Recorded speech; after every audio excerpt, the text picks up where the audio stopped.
म चाहिँ अब डिलमा भएको हनुमाने काट्न लागिरहेको छु है साथीहरू। ल है साथी, यो चाहिँ हाम्रो गाउँ खेती। यो चाहिँ अब गाउँ यस्तिको भइसकेको छ र यहाँ बिचमा आलीहरूमा यो हनुमाने झारहरू छन्।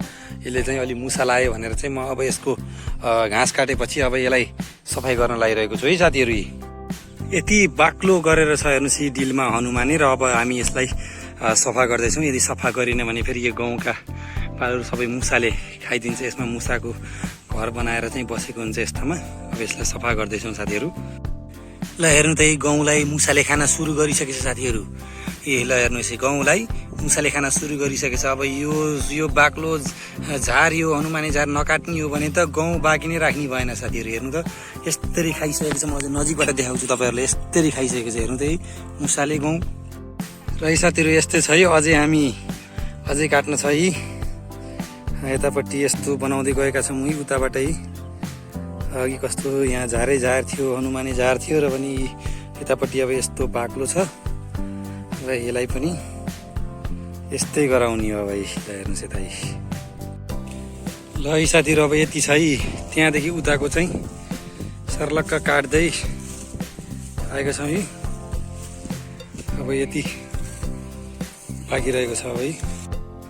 र साथीहरू हामीले फाइनली यो मेडीमा जुन हनुमाने थियो सबै काटेर यसरी छ्याङ्ग बनाउन सफल भएका छौँ। र अब सायद मुसा पनि कमै लाग्ला भन्ने आशा छ साथीहरू। यो गाउँ जोगाउनको लागि, यति राम्रो भएको गाउँ जोगाउनको लागि चाहिँ हामीले यतिर मेडीमा भएको सम्पूर्ण हनुमाने काटिसकेका छौँ है।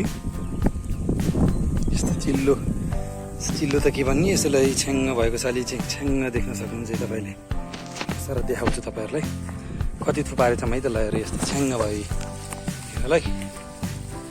बिचा अर्डरका बुट्टाहरू पनि रहेका छन् र यहाँ थुपारेका छौँ हामीले। यति धेरै हनुमाने थुपारेका छौँ।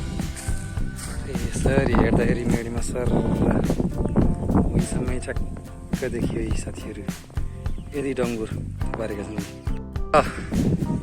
हनुमाने काटेपछि अब हामी चाहिँ अब घरतिर फर्किने क्रममा छौँ साथीहरू। अब घर फर्किँदै र यस्तै भिडियोहरू हेर्नको लागि, डेली ब्लग्सहरू हेर्नको लागि हाम्रो यस युट्युब च्यानल इन्फो 123 सब्सक्राइब गर्नु होला र बेल आइकन थिच्नु होला, ताकि अरू अपडेटहरू पनि हजुर साथीहरूले पाउन सक्नुहुनेछ है त।